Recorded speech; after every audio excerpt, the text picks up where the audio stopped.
nós assistimos a um grupo de cardeais eleger oficialmente, legalmente, canonicamente, o bispo de Roma.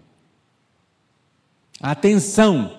Os cardeais não dão ao Papa o poder das chaves. Eles não têm.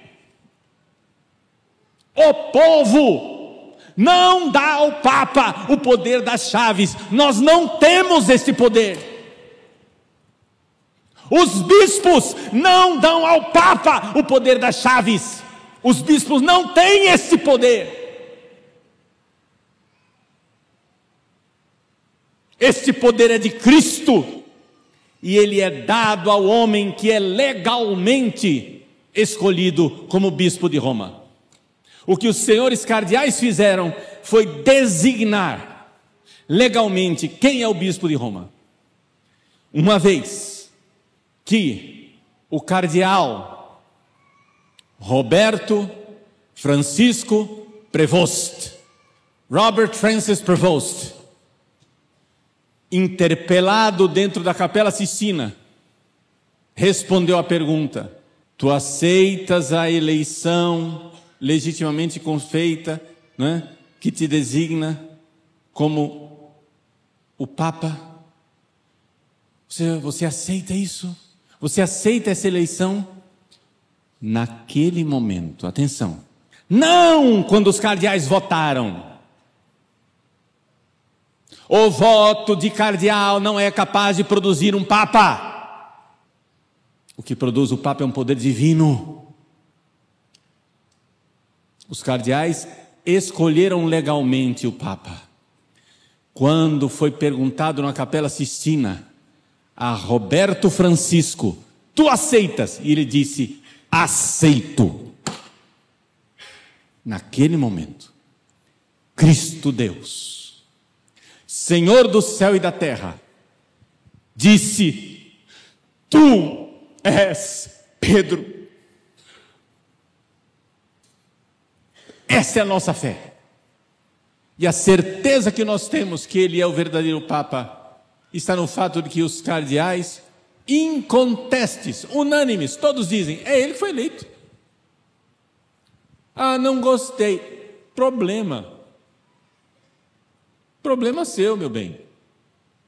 Olá pessoal, viva Cristo Rei. Nessa homilia do domingo, o Padre Paulo se emocionou, como vocês viram, porque as pessoas politizam e colocam a questão política na escolha dos cardeais, os jornalistas, muitas pessoas, católicas ou não. Mas assim, quem é católico tem essa sobriedade de saber que ali não foi o cardeal que escolheu. Não foi a questão de um político específico que escolheu. Embora nós saibamos que tem todos os meandros políticos, mas é muito superior. O que é muito superior? O que é superior é Cristo. O que é superior é a ideia de tu és Pedro. Essa tradição.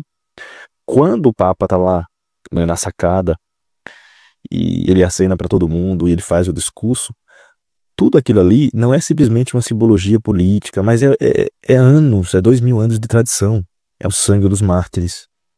É todos os santos. Então, por isso que tudo isso é muito superior a questões políticas. Isso que muitas pessoas, elas não conseguem entender. Elas pensam assim: é mais um Papa político, mais um Papa que vai falar. Não.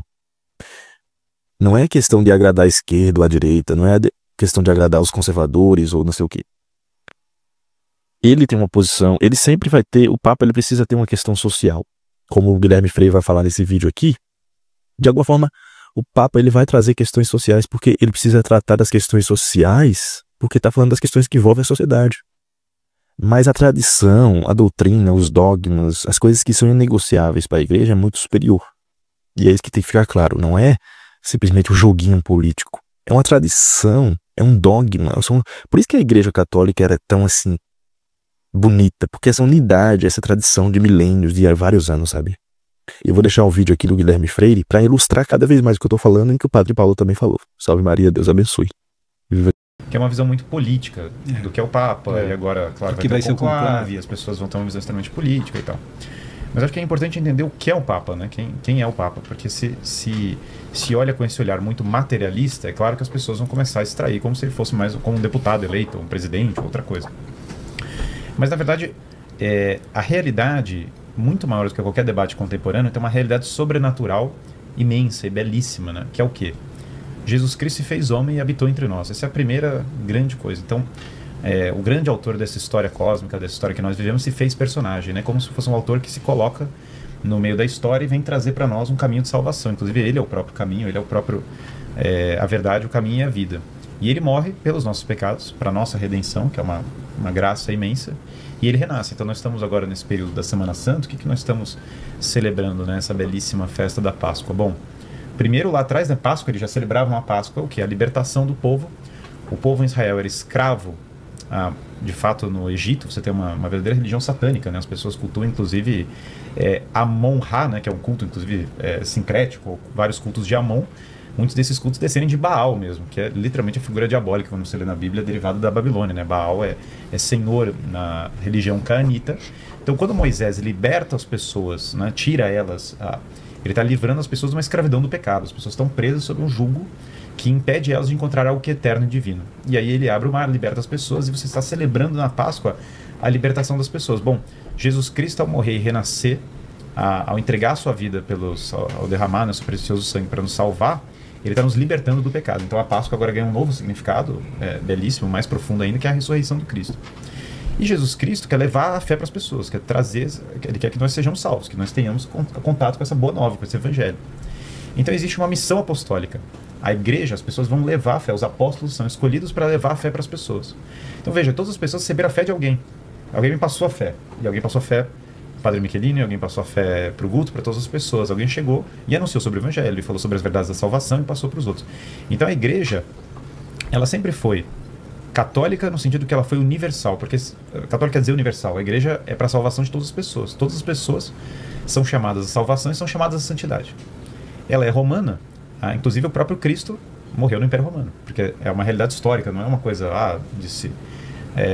diz a fábula de tal coisa que aconteceu. Não, é sobre Pôncio Pilatos. Existe uma pessoa chamada Pôncio Pilatos, o relato histórico, e as pessoas ficam chocadas quando a gente fala, né, que mais pessoas testemunharam a ressurreição de Cristo, do que nós temos mais relatos da ressurreição de Cristo, do que nós temos da vida de Alexandre o Grande, que absolutamente uma pessoa sã, deveria acreditar que Alexandre o Grande viveu, aliás, foi um líder muito importante em vários aspectos, e mais pessoas testemunharam isso. Inclusive os apóstolos não só testemunharam, como eles entregaram a vida, dando testemunho dessa realidade, que Cristo de fato viveu e morreu pelos nossos pecados e ressuscitou.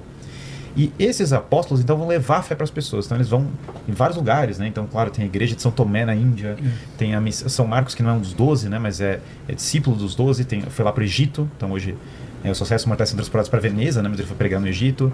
Nós temos, claro, São Tiago. Então, a fé chega a nós, por exemplo, aqui do Brasil, como? São Tiago vai até a Península Ibérica e prega a fé lá, e tem a primeira visão de Nossa Senhora, né? No Pilar, que é uma das coisas muito bonitas. E São Tiago vai levar a fé a Portugal. E foi essa missão de São Tiago levando a fé a Portugal que para nós.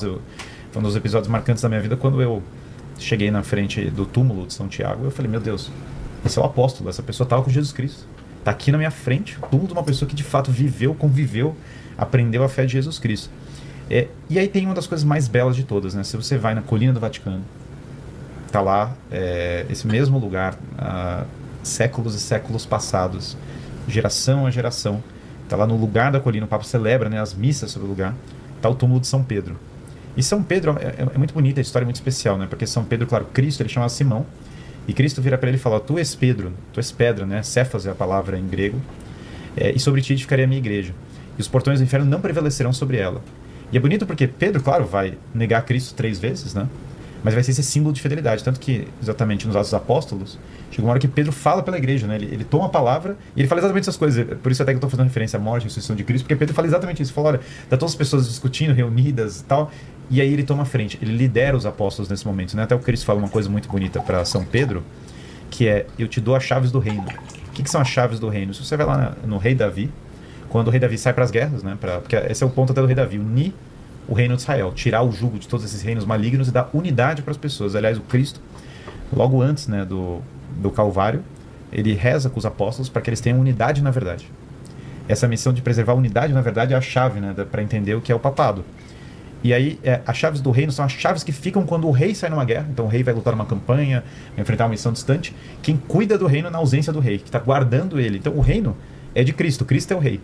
O Papa é o gatekeeper, né? Ele é o guardião, ele é quem está segurando as chaves do reino. Então Pedro, ele é um bispo. Na verdade, a partir de Pedro vão ter os bispos, né? Os herdeiros dos apóstolos são os bispos. Então, e lá em Atos dos Apóstolos já descreve isso, que os apóstolos vão para esses lugares distantes e alguém vai ter que cuidar, continuar aquela missão. Essa é a beleza da sucessão apostólica. Não dá para simplesmente o apóstolo falou e ele vai falecer e quem continua.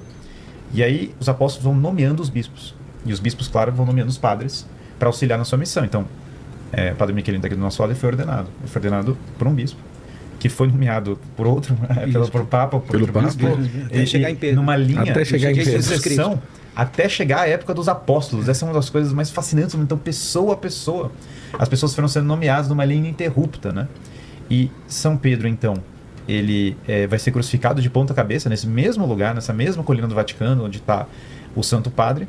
E quando os bispos, né, Santo Irineu de Lyon, tantos das pessoas da igreja primitiva, eles têm essa deferência, essa liderança que São Pedro teve junto aos apóstolos. E justamente porque você tem que ter uma unidade da igreja. Esse é o ponto do porquê tem um Papa, para manter a unidade da igreja. Se eu perco essa herança, esse líder, a igreja vai se fragmentar infinitamente. Cada um vai acabar criando a sua igreja. É uma consequência inevitável. Pensa, não tem uma figura que une as pessoas. A palavra Papa quer dizer pai. Então o Papa é o bispo de Roma, ele é o herdeiro de São Pedro. E aí nós temos pessoa a pessoa, passando por São Lino, São Clemente, todos os papas, pessoa a pessoa, o Papa João Paulo II, que foi o que eu conheci pessoalmente, primeira vez, né? Porque ele teve Natal, inclusive, no ano que eu nasci, minha mãe estava grávida e foi lá encontrar o Papa João Paulo II logo antes do meu nascimento. Então, pessoa a pessoa, esses homens receberam a missão de usar os sapatos do pescador, né? De seguir o caminho de São Pedro e levar a fé para as pessoas, e manter a unidade da igreja e preservar as pessoas na verdade. Então o Papa, até contou uma história de São João Paulo II, né? Que ele falou, poxa, você não vai ordenar mulheres, sacerdotes? Ele falou, olha filho, eu não tenho como fazer isso, eu sou apenas o Papa. Não sou Cristo, não sou Deus. Eu não sou Deus. O Papa, ele não é o poder absoluto, o todo-poderoso, a pessoa que... Não é isso. Ele é o zelador da fé de Jesus Cristo. Ele basicamente está protegendo a doutrina da igreja. Então não é uma questão de qual é a sua facção política, qual é o seu lado que vai mudar. É um Cristo e uma igreja. E uma verdade. E claro que naturalmente vai ser assim, porque se tem uma verdade, nós queremos preservar e levar as pessoas para essa verdade. Então, a figura do Papa, o papel dele não é de um político. A eleição dos papas pelo Colégio Cardinalício é uma disciplina que foi colocada pela igreja, mas os primeiros papas eram voluntários. Por que eles eram voluntários? Porque todo mundo ia morrer.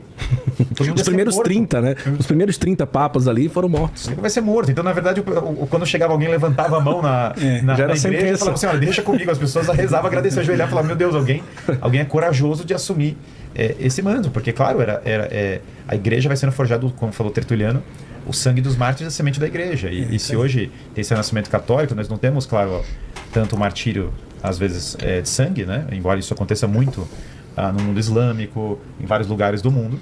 Mas aqui, por exemplo, no Ocidente não é tão comum o martírio de sangue, mas nós temos a perseguição das pessoas que vivem a fé, da doutrina e tantas coisas, que exatamente nesse mundo secularizado há uma demanda natural por se voltar a algo que é eterno. Então o Papa, ele é o zelador da fé da igreja. Então não é um negócio. E todos os papas têm essa missão. Então a primeira coisa que a gente tem que fazer, assim, todo mundo... Não é um jogo político, não é Game of Thrones, não é quem é o próximo. Acho que todas essas visões que são às vezes até meio... um pouco dissociadas do que é a missão espiritual do papado. É claro que tem uma dimensão humana tudo isso, é claro que existe todas essas coisas, mas as pessoas tendem às vezes a pensar assim, não, o Papa, ele é uma pessoa das riquezas, né? E veja, essas riquezas do Vaticano, né? A igreja é uma instituição de caridade do mundo, mas muitas delas são fruto do quê? Bom, a Capela Sistina é a obra de Michelangelo, são pessoas que viveram vidas e entregaram essas obras de arte para a igreja. Você vê, tem uma visão tradicional que era, poxa, nós vamos pegar o nosso ouro, ao invés de botar na casa de uma pessoa rica, nós vamos colocar para as coisas de Deus, nós vamos colocar nos altares, porque... Então não é uma questão de... a primeira coisa quando nós olhamos o Papa, todo mundo que é católico, nós rezamos pela alma do Santo Padre, e nós rezamos pela escolha do seu sucessor, mantendo a missão apostólica, e nós zelamos por essa fé e essa verdade.